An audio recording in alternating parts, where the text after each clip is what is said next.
Sims Walker, knocked down. Oh my God! Davis is going running all the way back. Auburn's going to win the football game. In trouble. He's going to be sacked. No, gets away. He runs, gets away again, goes to the 40, gets away again. Jackson takes it himself. Look at him dart back and forth. Oh! He broke his ankles. I have never seen this before in my life. Still looking. Firing. Near corner. It's caught! Denver! Unbelievable! And welcome to the fourth down fiasco! Hello and welcome to another episode of the Fourth Down Fiasco, your go-to podcast for all things football, brought to you by BetStamp. BetStamp is the sports bookie of all sports bookies, and the reason why I say that is they've got all the sports bookies all in one place just for you. You can check them out at signupexpert.com/fiasco. I'm talking Bet365, BetMGM, Caesars, FanDuel's, all the big name sports bookies all in one place. That's signupexpert.com/fiasco. Place a $10 bet. NFL is going to be back this week. We'll see if we actually talk about that this week because we're pressed for time. And we have the European League of Football Championship coming up. And since the seasons are going to kind of perfectly align like that, we'll just recap the NFL next week. But with me, as always, is my co-host and contributor, Tanner Vinsky. No Danny Weber this week. He's currently on a plane to go see the European League of Football Championship game out in Stuttgart, Germany. But Tanner, semifinal games. We had some two very good games. This is exactly what you want out of your semifinal matchup. What were your thoughts, my friend? Well, I mean, right off the road, they were really good games, and I think that's kind of what we knew going into the semifinals of just the playoffs. Is there is a tier. There's been tiers of talent per the ELF rosters, right? You kind of had your top 4 to 5 teams, then you had kind of the fringe playoff teams, then you had like your kind of middling teams, and then you're just like terrible teams. So it's not too shocking that we had 2-1. Well, I guess the Stuttgart Munich game wasn't one score, but it didn't ever really feel like a blowout until probably I would say the fourth quarter, right? For sure. So. And they went exactly the way I kind of expect them to. I thought Vienna might have looked a little bit more potent against the Nordic defense. I was actually very impressed by the Nordic defense, how well they were able to keep Vienna in check. But really, Vienna always felt like they were in the driver's seat, and it also kind of felt the same way for Stuttgart, Yeah. For sure. Yeah. And again, flowers to the Nordic defense because, I mean, they had a lot of guys who either were out because of injury or banged up. Like I know that Parkinson has been banged up for the past several weeks. And I believe, who was it? Chad Walren almost didn't make the game today. Am I looking at this right? Yeah, I think I am. But yeah, again, it was one of those things of throughout both games, the team that ended up out on top, kind of had control of the whole game. Vienna, I felt like this game in particular, especially, I'm like you. I thought that it was going to get a little bit more out of hand just because Vienna does have such a dominant offense. Pajarinen had himself a game, 6 receptions for 63 yards, as well as 20 attempts on the ground, 92 yards and a touchdown. I mean, he was a workhorse the entire game. Bagan had a couple of really nice carries as well. Mayer with 4 receptions, 70 yards, 2 touchdowns. This is a stacked team. I mean, we haven't even mentioned guys like Reese Horn, who was kind of quiet throughout the game, this particular game. Beer Bomber had a decent game, 6 receptions, 45 yards. And, Horn and Beer Bomber on their own have so much ability to just break open a game. And they were kind of quiet. And so, it's one of those things of Ben Holmes, 3 touchdowns, 260 yards, passing, only sacked 2 times. As good as the Nordic Storm defense was, they did have a hard time getting to the quarterback. And with as many offensive weapons as Ben Holmes has at his disposal, you got to get to them. That is the only way that you have any shot of beating the Vienna Vikings, is if you can get to the quarterback, because chances are, unless you are, the Madrid Bravos, you don't have the offensive firepower to, blow the doors off of Vienna, and which, as we've seen with Madrid, who's no longer in the playoff race, they don't have the defense to keep up. So very good game, though, overall. I mean, it was close until the very end.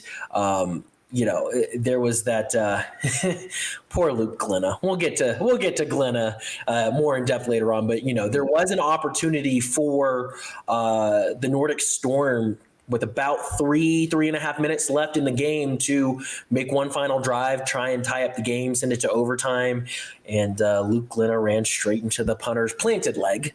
Not his kicking leg, but his planted leg, which is an automatic first down, and kind of ruined the game. So.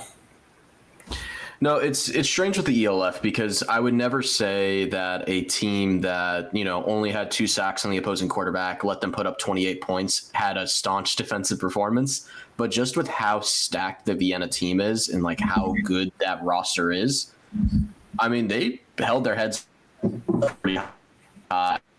And to restrict that Vienna team to only 28 points and to, have them scoreless without the fourth quarter, even though guaranteed they were trying to run the game out and they were trying to get the game over. Sure. I mean, they were still able to hold. I mean, yeah, even though Pajarini had a great game, he had, 4.6 yards per carry.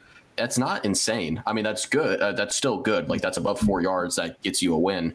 But it's not like they were getting just decimated on the ground. He just had a lot of volume this game. And that's what's so scary about this Vienna offense, is they just have so much depth. Like you said, like, they didn't really even involve Reeshorn or Beer Bomber all too much. I mean, yeah, they got a couple of catches here and there, but they just didn't. I mean, there wasn't any need for them to open up the playbook for them, because they were able to win with Meyer and Pajarini. Yeah.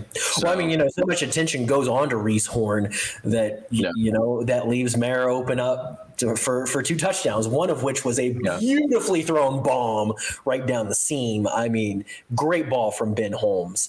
And Ben Holmes just looked better down the stretch too this season. Like, he looks consistently more comfortable in the pocket. Like, he's finding his receivers a lot better.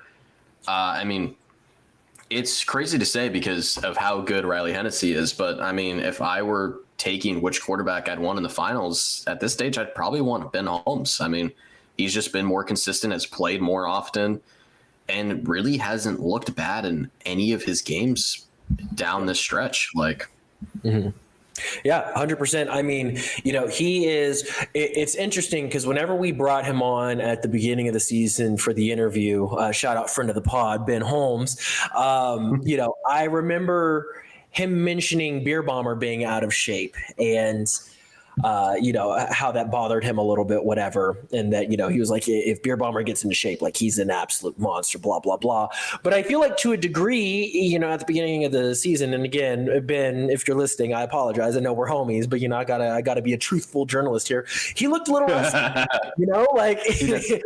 He did. Ben Holmes at the beginning of the season did not look like the Ben Holmes that we're used to. He was missing some throws that we've seen him in the past make, and he also looked a little slower out there. Looked a little bit more sluggish. Like, even whenever he would take off, and he himself, like Beer Bomber, looked a smidgen out of shape.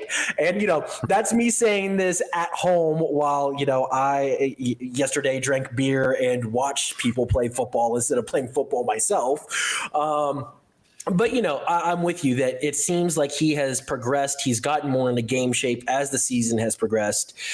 He's gotten more accurate, more on page with all of his receivers and even his running backs as the season has progressed. And we are seeing Ben Holmes in true MVP form right now, in true Ben VP form right now, right?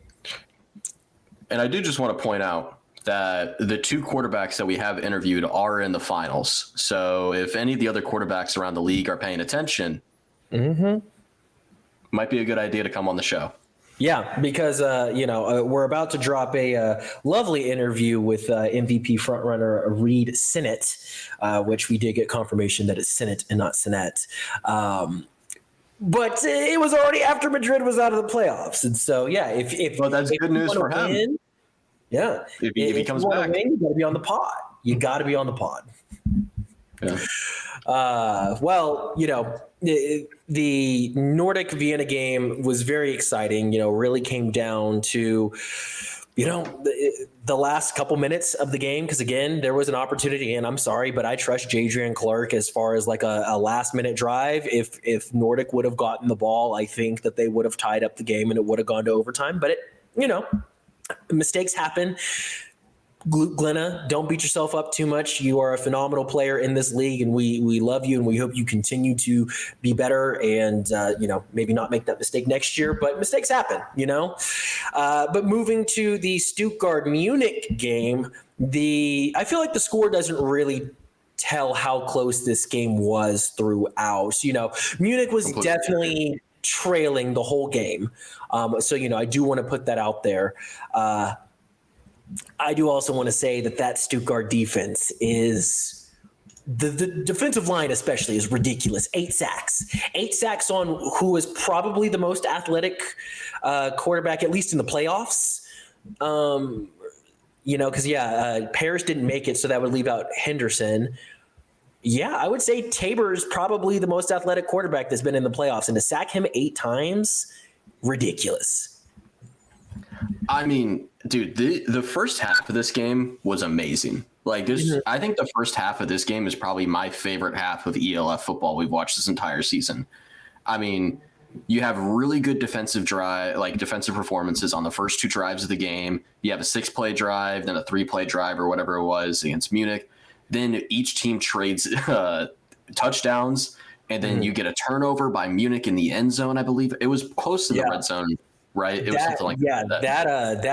That end zone interception by Coleman, excuse me, was disgusting. I thought that that it was caught by who was Riley throwing to on that play. I thought it was caught by whoever was on Stuttgart going into it, just because the way that they fell and the camera angle and stuff. And I was like, wow, that was an impressive touchdown catch. And then they were intercepted. And I was like, you see Coleman celebrating. You're like, wait a second. Yeah. I was like, hold on. What do you mean intercepted? And then they showed the replay and I was like, that was a crazy interception, dude. No. Yeah. And just to get that, Munich gets a chance. They're not able to do anything. Stuttgart gets the ball. They get a touchdown. You see Munich get the ball coming out of half, and you're like, man, this is back and forth. It was such a good first half. It was some of the most fun I've had watching. And then, unfortunately, and I won't say unfortunately because it was an insane performance by the Stuttgart defense, and that was a lot of fun to watch. Yep. But it got out of hand in the second half because Stuttgart was just all over all over that offense. They could not get anything cooking in the third quarter or the fourth quarter. It was tough. Yeah, these past 2 games for Stuttgart, these past 2 playoff games, that defensive line has been so relentless. I mean, we're talking about 14 sacks in 2 games against the number 1 and I believe number 3 offense in the league. I believe Munich's number 3. They're definitely a top 5, but I want to say that they're either 3 or 4. It reminds me a lot of what the Rams did last season in the playoffs, where the Rams came in, they weren't looking like one of the top dogs in the playoffs. They get in, they go against an amazing Minnesota offense. They sacked Sam Darnold 8 times. They make that offense look putrid. They go to Philadelphia and they take the Super Bowl champions, the closest to any game. I mean, Stafford had a chance to win that game. They were down by 5 or 6, and I think Stafford threw a pick in the end zone. They could have won that game. And I think they had, against one of the best O-lines in the league, I think they had 4 or 5 sacks that game too. And when you see a team that's just that productive up front and is that disruptive and can just make your quarterback take terrible mistakes, terrible sacks, because a lot of those sacks were backbreaking. You see the drive going, Tabor's cooking up some offense, it's looking good, and then 5-6 yard sack. All the life is out of the offense. They're now at a long third down. They have to make a play. It was disgusting. And I think that's what the scariest part of Stuttgart's looking is, even though Vienna has this just rapid fire offense, they have some of the most depth in the entire league. Like, you look at Stuttgart and it's like, man, I think they can disrupt that. Like, I think they have the guys on that team to prevent that. I mean, they did against Madrid. They made Madrid look terrible. They made their offense look ineffective. Number one offense in the league, and held them to 17 points. And I would even venture to say that the last touchdown for Madrid was more of like we're in prevent defense right now. We don't want to get anybody hurt kind of deal. So that long play definitely looked that way. When you saw Cruikshank like a 35-yard reception or 40-yard reception, it definitely was like it was zone coverage. We're not playing man anymore. We're playing zone. We're trying to get out of here, you know? Yeah.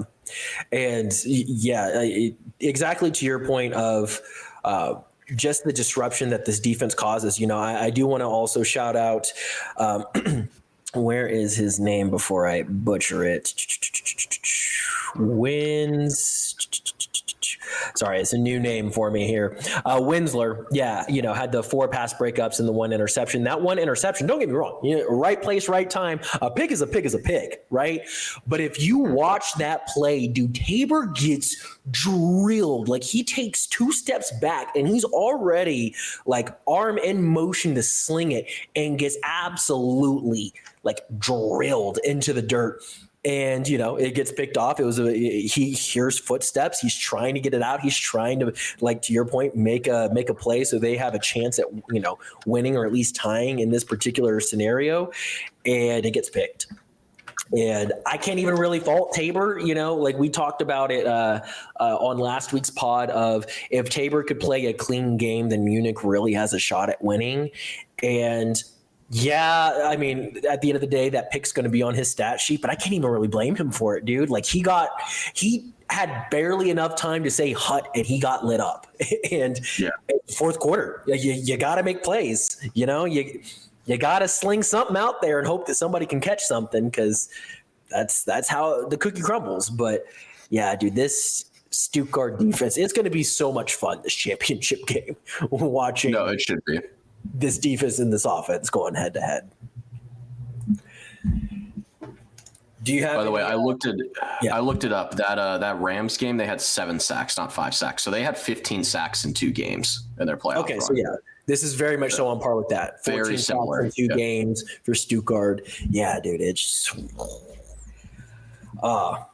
Any last comments about the semifinal games before we go into our awards for the week? Since we're talking a lot about defensive line here. Do we want to do awards, or do we want to pick who we got in the championship game? Oh, we got to do awards, man. We got to show love to the big man up front.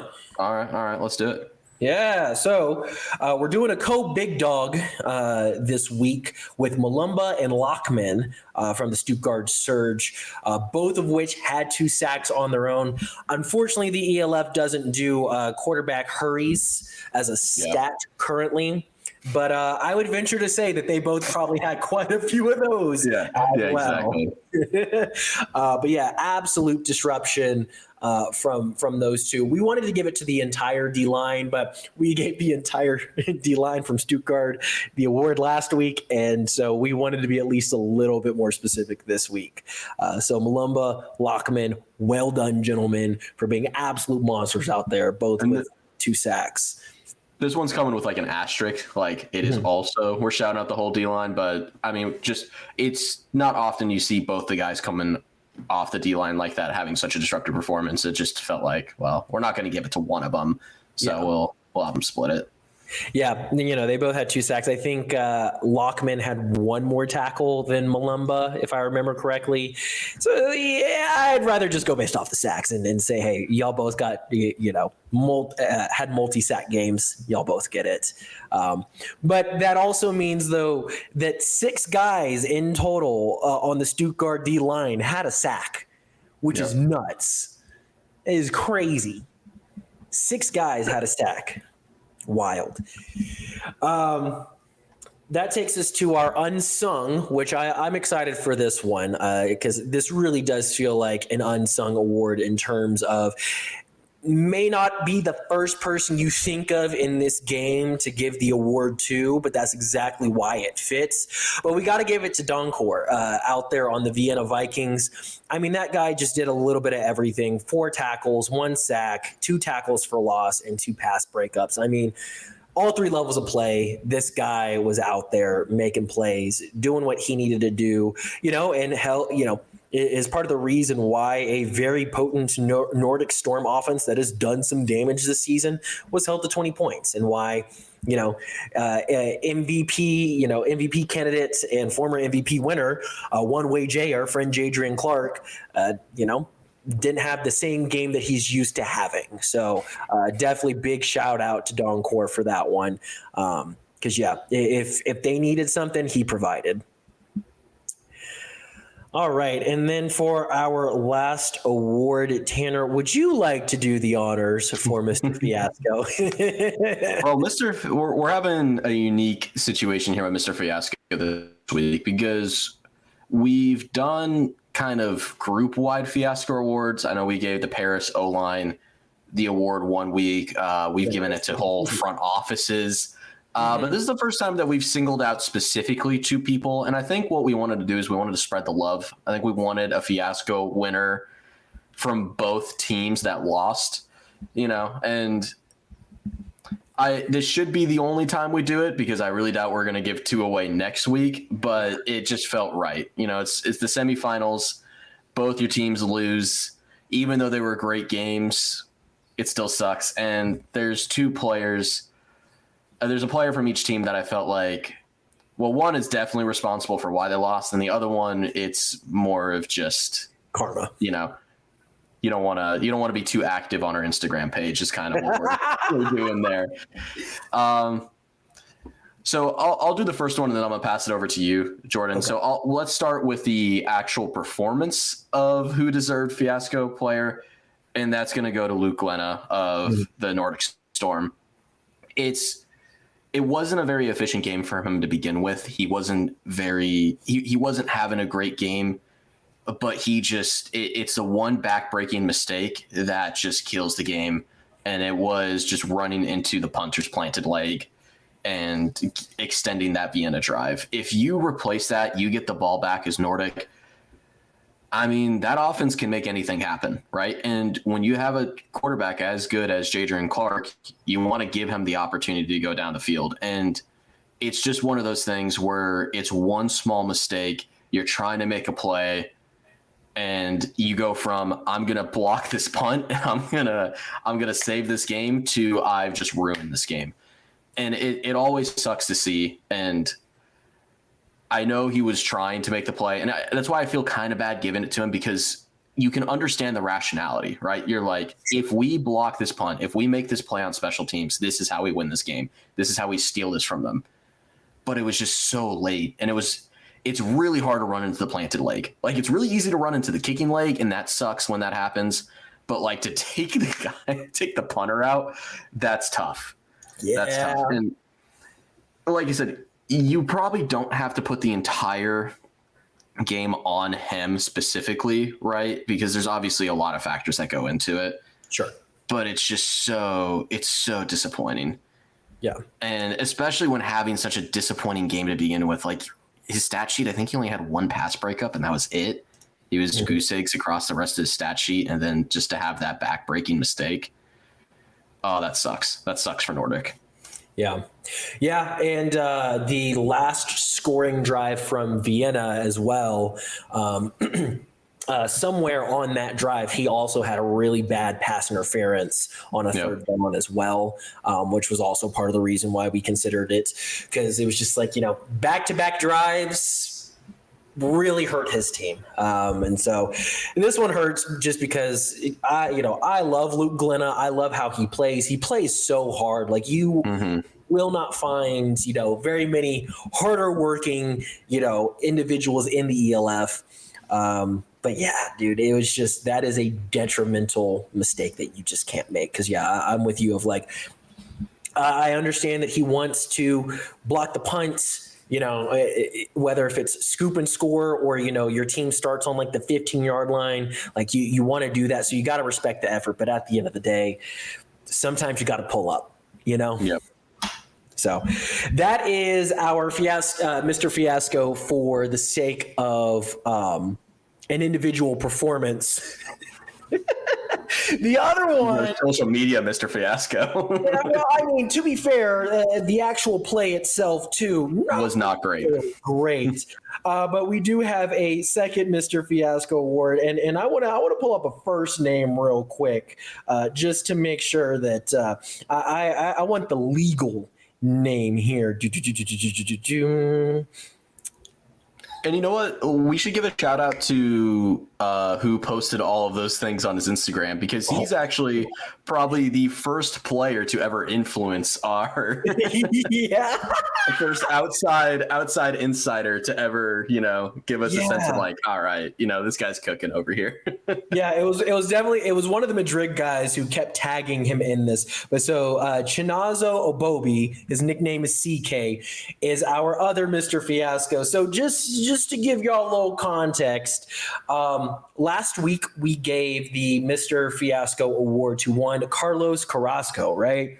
He was the individual on the Madrid O-line who, end of the game, gets into a fight, gets ejected, comes rushing onto the field, doesn't even have his pads or his helmet on, is trying to fight people. We later found out that he was defending his actual blood-related brother. So, it is what it is. You got to respect that. But on this Mr. Fiasco post, Obobi decides to comment that he believes the entire O-line for Madrid deserves to be Mr. Fiasco, just because of how poorly they played.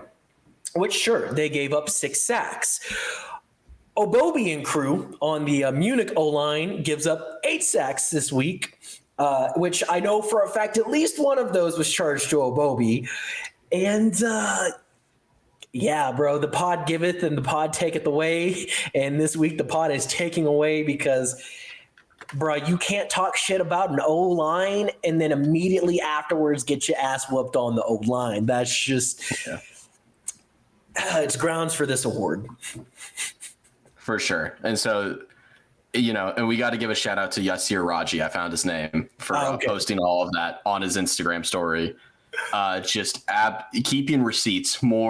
Keeping the most receipts I've ever seen, honestly. Incredible. Dude, it's honestly, I've loved this award so much, to the point that, so with this exclusive interview that we're going to be dropping right before championship weekend with Reed Sinnott, right?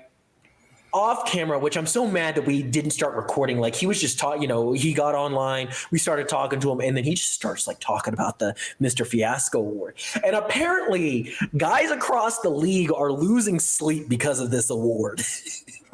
That like the games finish on Saturday and Sunday, and guys are thinking about it until Wednesday when we drop the graphic of, oh shit, am I going to be Mr. Fiasco? And I don't know, something about that is just incredible to me. It makes my heart flutter, Yeah, it makes me so proud.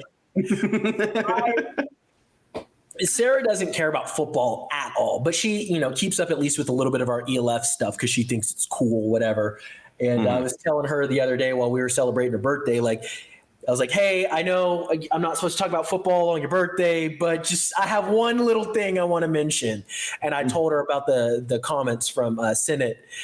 And she thought it was the funniest thing ever. She was like, you're telling me that these grown men give a shit what you three have to say?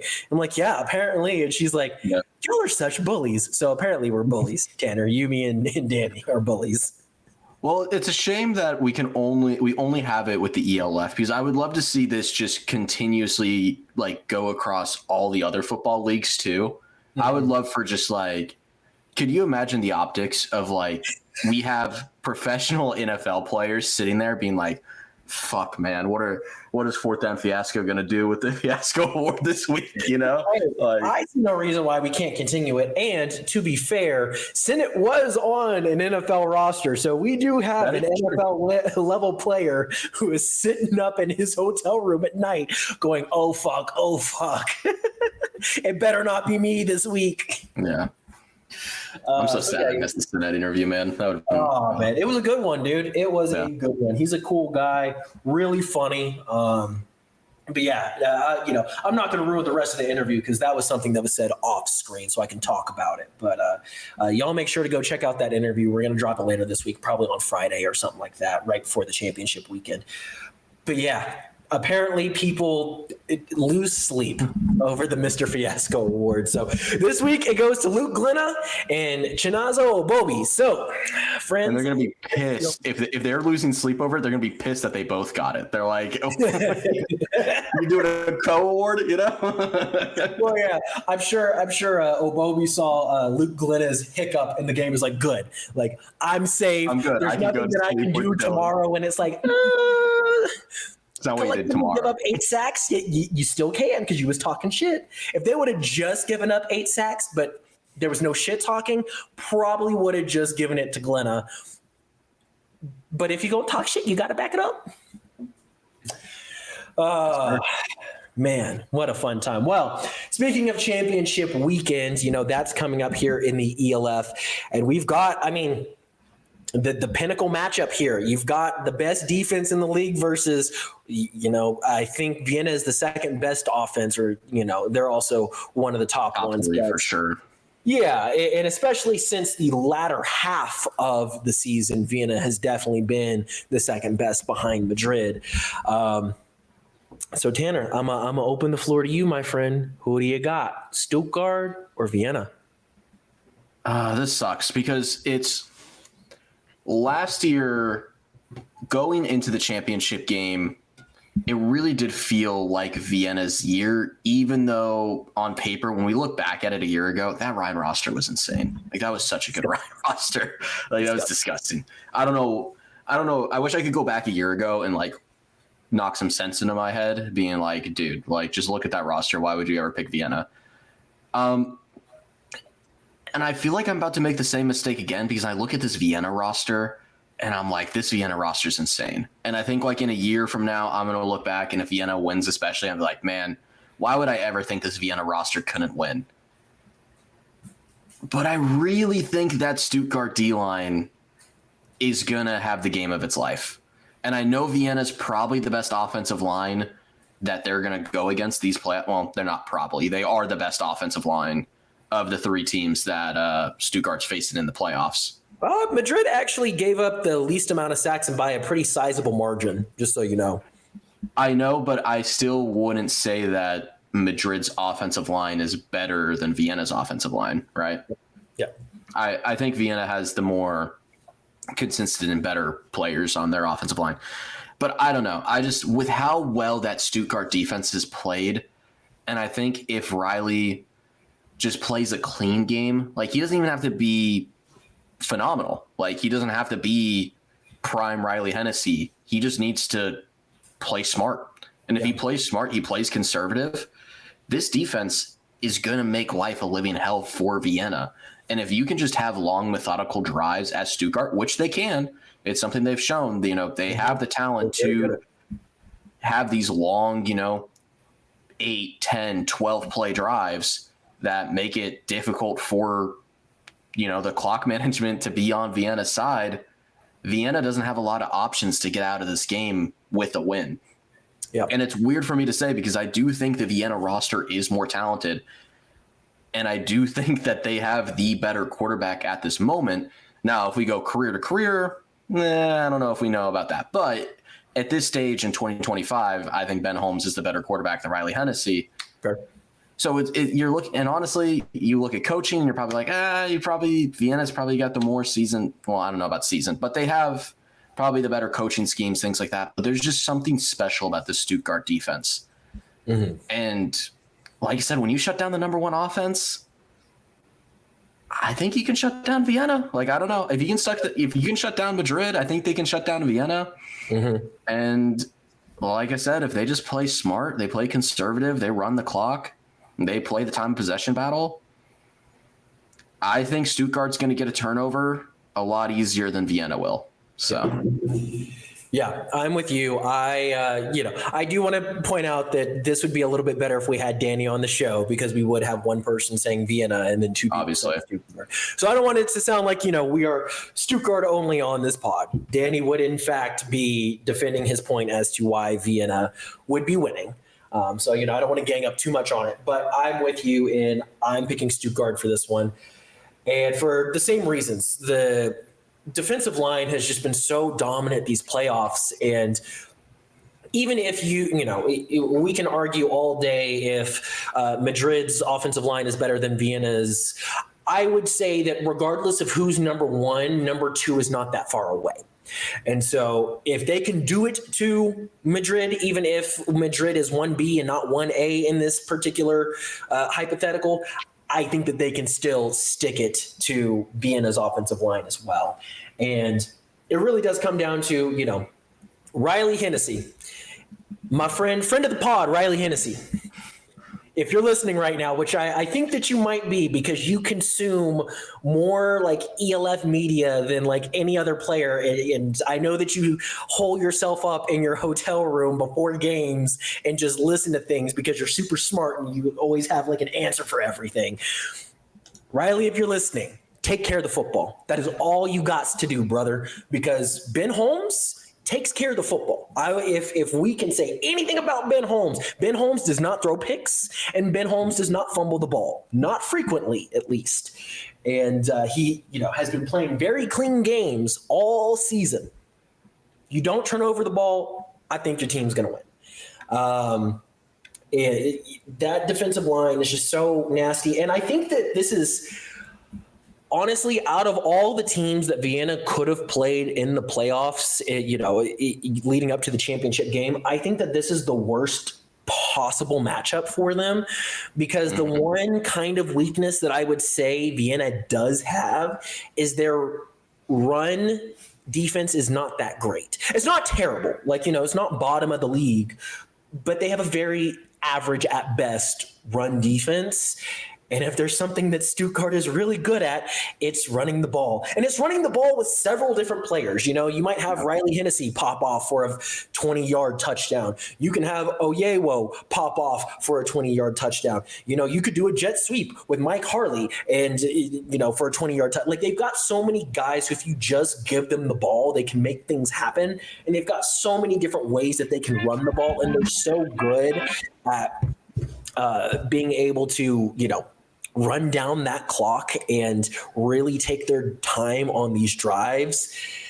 I just don't think that this is a particularly good matchup for Vienna. I don't think that it's that Stuttgart is shoulders above Vienna. I think that these are two very even teams when you look at it. Like, roster-wise, I think they are very even. I think Stuttgart has a slightly better defense. I think that Vienna has a, slightly better offense. But I just think with the weaknesses that Vienna has on that defensive line in terms of stopping the run is really going to hurt them against a team whose offense does really well, especially when they get up in running the football. And yeah, I can't bet against that Surge defensive line, bro. Well, and I think it also comes down to just the way you and I view football compared to the way Danny views football. Danny's is a lot more of an offensive guy. He cares a lot more about potent offenses.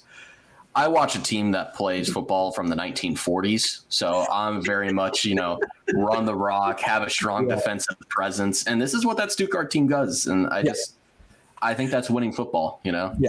And well, and on the flip side of things, I have my entire life cheered for a team that is a high-powered, potent offense from the likes of Tony Romo, Des Bryant, Jason Witten, all the way to Dak and Zeke Elliott and all these other guys that, we've always had a great offense, and we haven't done jack shit with it. So, and in our lifetime, your team's won 2 Super Bowls with your super stout defense, and my team has barely won 3 playoff games. So, yeah, I'm always going to take the best trenches, in my opinion. That is who wins you games, and I think the best trenches goes to the Surge, man. I really do. They really, I don't think it's particularly close either, which is why I lean Stuttgart here. Yeah, because I would say that, Vienna and Stuttgart's O-lines are very similar. I'd still give like a slight nod to Vienna just because they've had the better offense this year. So that's kind of the metric that I'm going based on. I believe sacks, they're actually tied. I think they both have given up 13 sacks this season. So, very close. That is so good. 13 sacks for like 14 games at this point. Yeah. Yeah. I can give the 1A to Vienna, the 1B to Stuttgart. But in terms of defensive line, I think that it is there is a number one and there is a not number one. And the number one is Stuttgart. No, I 100% agree. That defensive line is so good. Yeah. Well, Tanner, before we end the show, I do just have, figured we could talk about it just real quick.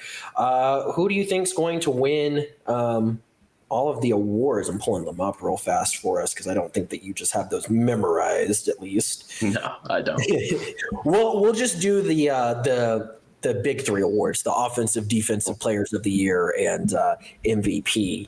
Oh, I guess we could also do Coach of the Year too, because that's pretty important. Coach of the Year, you've got Kendrell Ellison of the Munich Ravens, you got John Swoop of the Nordic Storm, and you got Chris Kalake of the Vienna Vikings. Who you think is going to take home Coach of the Year out of that group? I'm going to go with Kendrell Ellison with the Munich Ravens. I don't think anyone thought Munich would be a top 2 seed in the league this year. People thought they would be a playoff team. Mm-hmm. It was actually still kind of a hot take if they were a playoff team. People would have picked, I think preseason people would have picked Paris over them to make the playoffs. I think some people would have maybe even thrown a Tyrol pick in there over Munich, So I don't think it was a guarantee that they were even going to be a playoff team. Nevertheless, a top 2 seed. I think what he's done with his roster has been amazing. I think this is a Munich, this is a young Munich team. They have a lot of pieces who could probably be staying around for a couple of years. I could see Ellison getting these guys a championship if the league stays. But, if we still have this league in the next coming years, I could easily see that happen. So I think you have to give it to Ellison. Unfortunately for the other 2 guys, it's just Vienna. We knew Vienna was going to be a monster coming into the season. He hasn't, even though they've lived up to expectations, that doesn't really move me in a way. And for Swoop with the Nordic Storm, this Nordic team's fucking stacked. We said it going into the season, this Nordic team is so disgusting. And they didn't give it to Rip Scherer last year for getting that Madrid team a playoff berth. And I felt like that playoff berth was a little bit more impressive than Nordic's just because Madrid was a lesser roster than Nordic. So for me, I lean Ellison. Yeah, it sucks because out of this group of 3, I agree with you wholeheartedly about Kendrell Ellison. I think that he is a phenomenal coach, just top to bottom. I've seen some of his speeches that he gives pregame, and he makes me want to run through a brick wall, bro. I think he's just such a phenomenal coach and leader of men, right? Unfortunately, we know that the ELF comes with its politics, and so I think Kalake is going to be the runaway favorite with how the ELF votes on things. Yeah. I'd love for it to go. John Shoop would be a cool one, but at the end of the day, I'm with you. This Nordic team was stacked going into the season. You brought in the previous 2 years MVPs in Jadrian Clark and Glenn Tunga. Now, of course, Tunga goes down game 1, but going into the season, we didn't know that was going to happen. And so John Shoop was given a brand new Ferrari and was handed the keys and said, have fun, and so exactly. So it's hard to give it to him for that. And I think Kalake is going to get it just because ELF politics. I think that. And I will say, I wouldn't have given to any of these 3 guys. I would have given it to the Prague head coach. I would have 1,000% given it to the Prague head coach because they weren't even supposed. The fact that they were even in playoff discussions after having won 1 game or 2 games last year, it's ridiculous. But that's why they don't allow us to, talk about these awards because we would do it sensibly. Okay, let me pull up. I'm trying to find offensive and defensive player of the year. The way that the ELF has their Bro, don't even get me started. Stuff set up, dude. So here we go. All right. Defensive player of the year. We got AJ Wittlin of the Wroclaw Panthers. We got Kyle Kitchens of the Hamburg Sea Devils. And we got Lataro Freccia of the Prague Lions. Who do you have?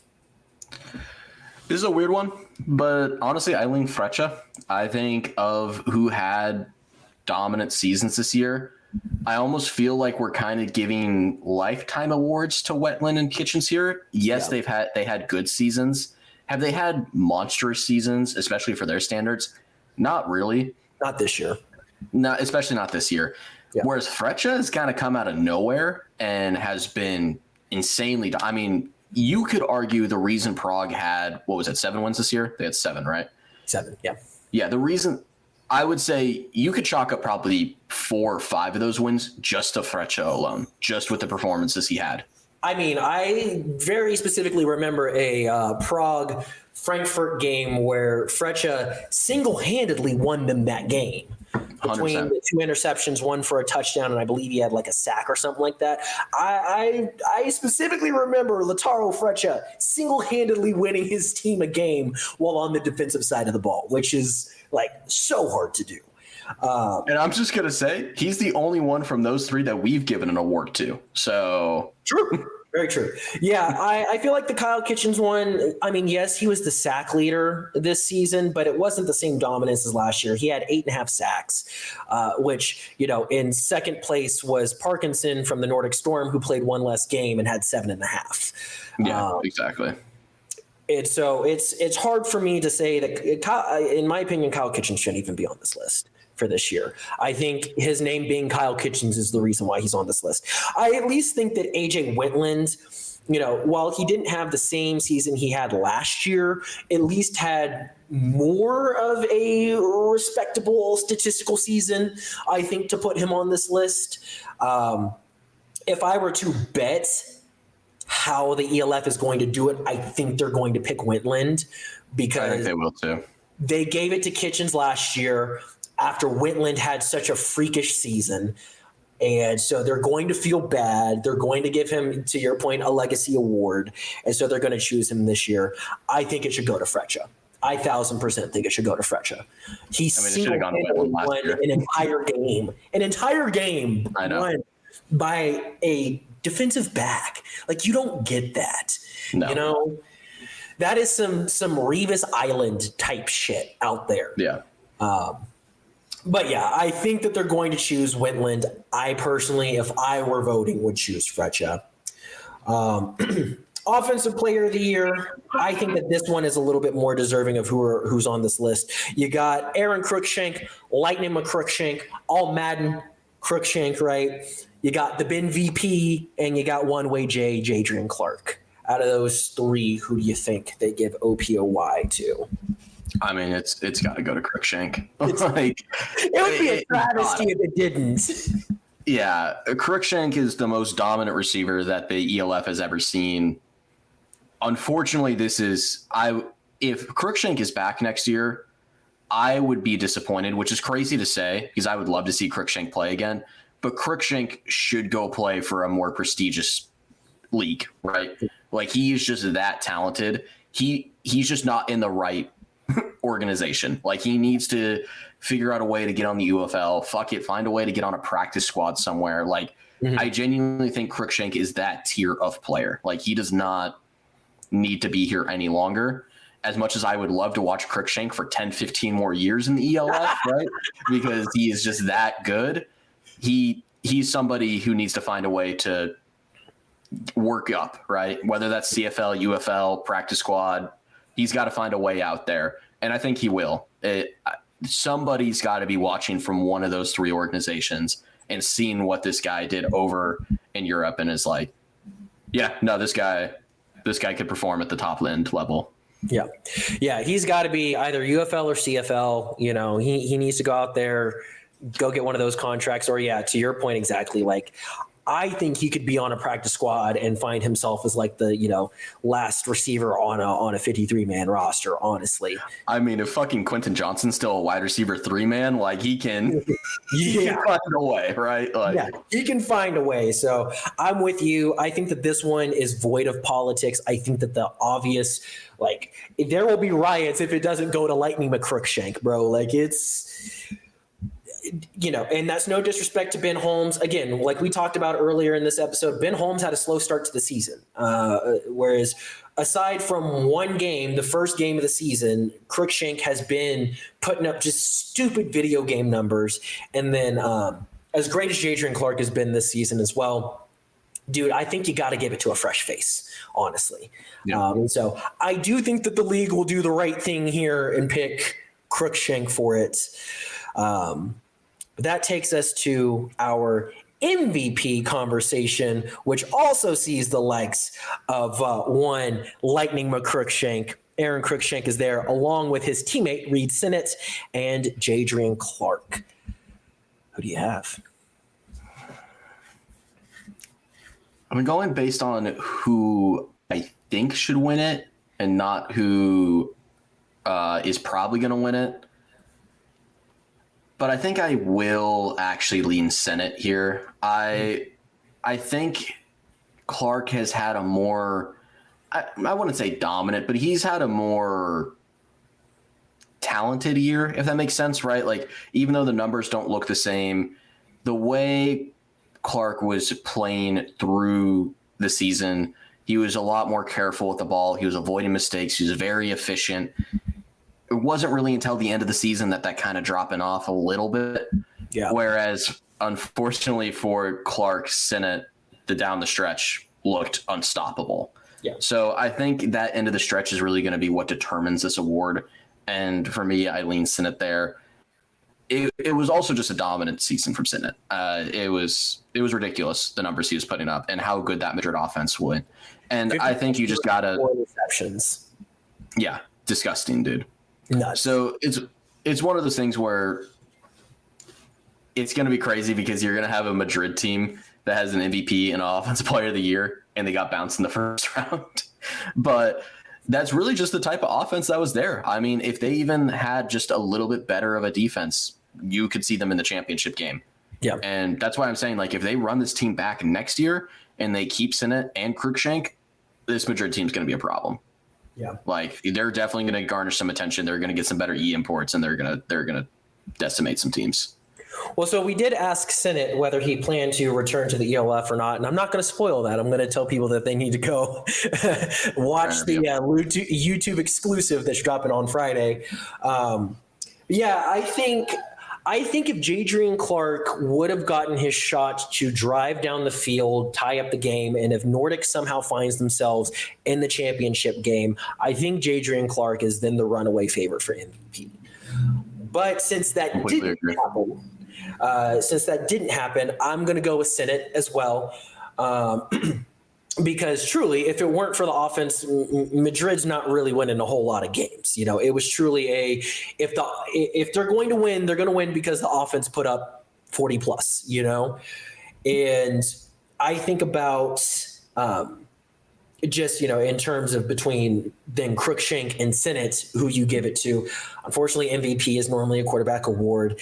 At the end of the day, do you win more games with Sinnett without a Crookshank, or do you win more games with a Crookshank and not a Sinnett? And I think just with the way that this league is set up, you win more games without a Crookshank than a Sinnett.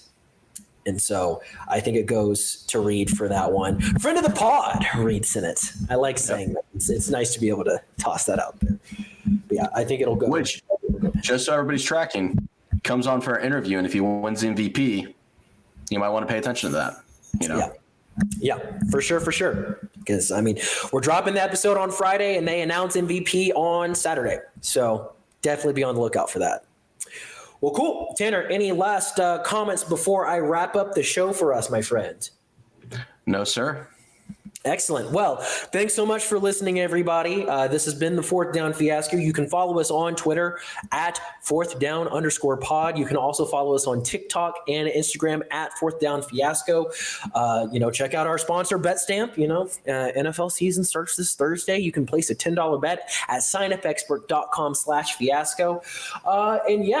Aside from that, make sure you check out the European League of Football Championship game. We know most of our listeners are locked into the ELF anyways, so this should really be like Locked On European League of Football instead of Fourth Down Fiasco. But, there's sponsorships and money and all that other fun stuff. But this has been Tanner and Jordan saying so long, and we will see y'all next week.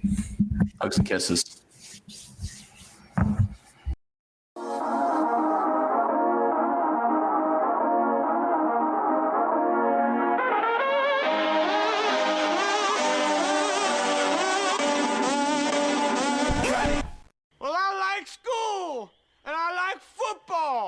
And I'm gonna keep doing them both because they make me feel good.